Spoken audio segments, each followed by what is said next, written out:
बरेच दिवसानंतर आईला माझ्या हातची इडली खायची होती. खूप दिवसानंतर इडली खायला तिला मिळाली होती, कारण मी गेल्यावर प्रत्येक वेळेस इडली बनवते, कारण तिला माझ्या हातची इडली खूपच आवडते. आणि आप्पे वगैरे असं काहीतरी वेगळं मी बनवत असते गेल्यावर. तसं तिच्याच्याने काही करणं होत नाही, कारण तिची शाळा आणि बरेच काही कामं असतात. आणि नंतर अशी थोडी बासुंदीसुद्धा करायला घेतली होती. बासुंदी कशामुळे, त्याला पाहुणेसुद्धा आले होते आईकडे, माझा मावस भाऊ मावशी वगैरे, त्यांना पण थोडा पावांचार होऊन जाते म्हटलं. आणि बासुंदी केली, आणि गाईचं दूध घरचंच असल्यामुळे बासुंदीचाच बेत केला होता. नंतर मावशीने असे मिरचीचे लोणचं केले होते, आणि ते पण मला सुद्धा गावाकडे न्यायचे होते आमच्या घरी. तर मी तो एका बरणीमध्ये भरून ठेवायला घेतले.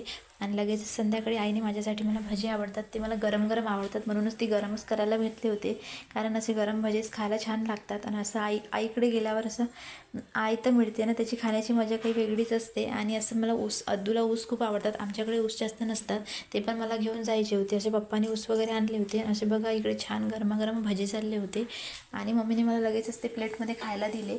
आणि आई म्हटलं तर वेगळंच असते, आणि तिची असं गाणी जेवायला असं साधा सिंपलच बेत होता. मला दोडक्याची भाजी वगैरे फार आवडते. असा होता आमचा दिवस. चलो भेटूया नेक्स्ट ब्लॉगमध्ये. चलो बाय.